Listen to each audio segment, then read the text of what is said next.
नमस्कार दोस्तों, मेरे चैनल में आपका स्वागत है। आज हम जिस शेयर का एनालिसिस करने वाले हैं वो है क्रेसेंडा सॉल्यूशन लिमिटेड। तो ये जो एनालिसिस हम कर रहे हैं वो screening.com के तहत हम लोग कर रहे हैं। और यहाँ मैं एक चीज़ बताना चाहूँगा दोस्तों, क्रेसेंडा सॉल्यूशन लिमिटेड जो है ये स्मॉल कैप की कंपनी है, इंडिया बेस्ड कंपनी है, आईटी सेक्टर पे काम करती है, डिजिटल मीडिया और आईटी से रिलेटेड ये सर्विसेज देती है। बीएसई में ये शेयर लिस्टेड है। मार्केट कैप इसका 1345 करोड़ का है। अभी इसकी प्राइस 33 रुपीज़ 80 पैसे चल रही है और हाई इसका 52 वीक का 51 रुपीज़ 20 पैसे था और लो था 0.61 यानी कि 61 पैसे। तो देखिए 61 पैसे से ये अभी 33 रुपीज़ तक पहुंच चुका है दोस्तों। बुक वैल्यू इसका 1.03 रुपीज़ है। डिविडेंड नहीं बताया जा रहा है इसमें, क्योंकि डिविडेंड कंपनी नहीं दे रही है, छोटी कंपनी है दोस्तों, डिविडेंड देने का सवाल ही पैदा नहीं होता। चार्ट अगर आप देखेंगे दोस्तों, देखिए ये 60 पैसे से चढ़कर ये कहाँ पहुँच गया है। ये एक ज़माने में ये लगभग देखिए 50 जो है वहाँ पे पहुँच चुका था। ये इसका जो 52 वीक का हाई है, उसके बाद अभी ये जो है 33 रुपीज़ के आसपास जो है ये ट्रेड कर रहा है। अभी आगे बढ़ते हैं दोस्तों। अगर आप इसमें प्रो और कॉन देखें तो प्रो ये बिल्कुल भी जो कह सकते हैं डेब्ट फ्री कंपनी है, और कॉन्स ये लगभग अपने जो भी इसका बुक वैल्यू उससे 33 टाइम्स, लगभग 32.76 टाइम्स ये ऊपर की ओर ट्रेड कर रही है। प्रमोटर्स ने अपनी होल्डिंग गिरा दी है लगभग -8.32% तक, और प्रमोटर्स की होल्डिंग जो है वो लो हो गई है, 0.1% अब रह गई है, वो 8.32% घटाने के बाद। कंपनी जो है वो has a low return on equity, -0.11% for last 3 year. 3 सालों से ये लो रिटर्न दे रही है इक्विटी पे। बावजूद इसके इस शेयर में आश्चर्यजनक तरीके से अपर सर्किट लग रहा है। पिछले 5 सत्रों से अगर अपर सर्किट लगा है, उसका कारण क्या है ये भी हम आपको बताएंगे। तो क्वार्टरली रिजल्ट देखते हैं दोस्तों। तो सेल्स है 0.04 करोड़ का, एक्सपेंस 0.1 करोड़ और ऑपरेटिंग प्रॉफिट है -0.06 करोड़। कंपनी जो है घाटे में है अगर आप इसका क्वार्टरली रिजल्ट देखते हैं। सेम प्रॉफिट लॉस पे भी वो हमको वही रिजल्ट मिलता है, ऑपरेटिंग प्रॉफिट 0.06 करोड़, मतलब ये कंपनी घाटे में है, नुकसान में है। आगे की ओर बढ़ते हैं दोस्तों। बैलेंस शीट पे नजर डालते हैं। मार्च 2022 का बैलेंस शीट। शेयर कैपिटल है 30.36 करोड़ का, रिजर्व है -5.92 करोड़, मतलब ये रिजर्व माइनस में चला गया है। उधार इनका बिल्कुल नहीं है, डेप्ट फ्री कंपनी है। अदर लाइबिलिटी 16.67 करोड़ है। तो टोटल लाइबिलिटीज इनकी 41.11 करोड़ की होती है। टोटल असेस भी इनका 41.11 करोड़ है। तो अभी देखिए कैश फ्लो देखते हैं दोस्तों, ये बहुत इंपॉर्टेंट फैक्टर होता है।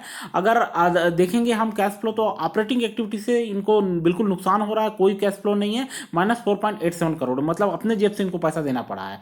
और फाइनेंशियल एक्टिविटी से इनको फायदा हो रहा है, 16.61 करोड़ का कैश फ्लो हुआ है। इन्वेस्टमेंट से इनको कोई भी मतलब लाभ हानि नहीं है। तो टोटल इनका नेट कैश फ्लो 11.74 करोड़ का है।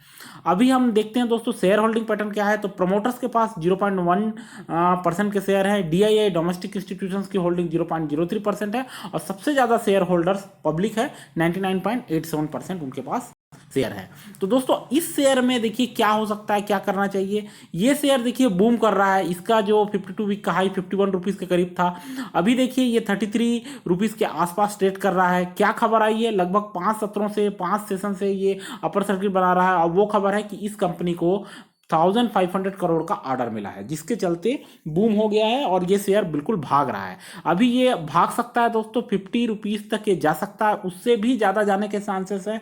ऐसा हमने कई शेयरों में देखा है। अभी जो वैश्विक उथल पुथल का समय चल रहा है, बाजार में मंदी का समय है, उस समय जो इंडियन शेयर मार्केट ने कई मल्टीबैगर दिए हैं, और ये भी है ये जो कंपनी है उन मल्टीबैगरों में से एक है। तो देखिए इसने पिछले साल इसका जो शेयर वैल्यू था वो 61 पैसे था, और अभी ये 33 रुपीज़ पे ट्रेड कर रहा है। तो आप सोच सकते हैं कि कितना ज़्यादा उछाल आया है। लगभग 5200% का इसने रिटर्न दिया है। तो किसी ने 1 लाख रुपए अगर लगाए होंगे 1 साल पहले, तो अभी उसके लगभग 52 लाख से 53 लाख रुपीस उसके जो वैल्यू है वो हो गया होगा। तो इतना ज़बरदस्त ये शेयर है। तो अभी इस तरह का क्या होता है दोस्तों कि इस तरह के शेयरों में अचानक से तेज़ी हमको देखने को मिलती है, और जो लोग शेयर मार्केट को समझते हैं, जानते हैं, वो ऐसे शेयरों में गैम्बल करना पसंद करते हैं। दो इसकी अगर आप फाइनेंशियली इसकी आप देखेंगे, बैलेंस शीट देखेंगे, इसका क्वार्टरली रिजल्ट देखेंगे, अच्छा नहीं है और उस हिसाब से अगर आप देखेंगे तो इस पर पैसा लगाना नहीं बनता। लेकिन दूसरे हिसाब से अगर आप देखेंगे, क्योंकि छोटा शेयर था, जबरदस्त खरीदी बिक्री हुई है, लार्ज वॉल्यूम में शेयरों की खरीदी बिक्री हुई है, तो वो सब देखेंगे आप तो इस पर पैसा लगाना बनता है। 99% होल्डिंग इसीलिए पब्लिक की बताई जा रही है क्योंकि जबरदस्त खरीदी हुई है। तो अभी ये 33 रुपीज पे ये ट्रेड कर रहा है दोस्तों। क्या हो सकता है, ये उछल सकता है दोस्तों, 15-20 रुपए ऊपर जा सकता है, थोड़ा और उछल सकता है और उसके बाद ये नीचे आएगा। क्योंकि अगर 1500 रुपीज ऑर्डर मिलने का जो बुलबुला है, अगर वो फूटा तो ये सीधा नीचे आएगा और लोअर सर्किट पे लोअर सर्किट बनेगा। और जिन लोगों ने खरीद के रखा हुआ है, अगर वो बेच के नहीं निकले तो उनको काफी नुकसान होने की संभावना है।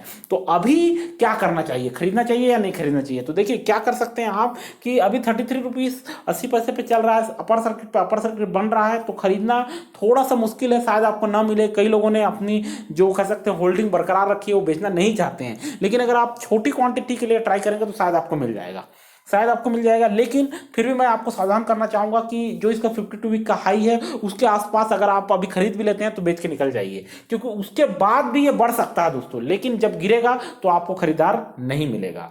तो दोस्तों ये हमारा एनालिसिस है। इसी तरीके से मेरा चैनल देखते रहे दोस्तों। पसंद आए तो सब्सक्राइब करना ना भूलें। थैंक यू, धन्यवाद।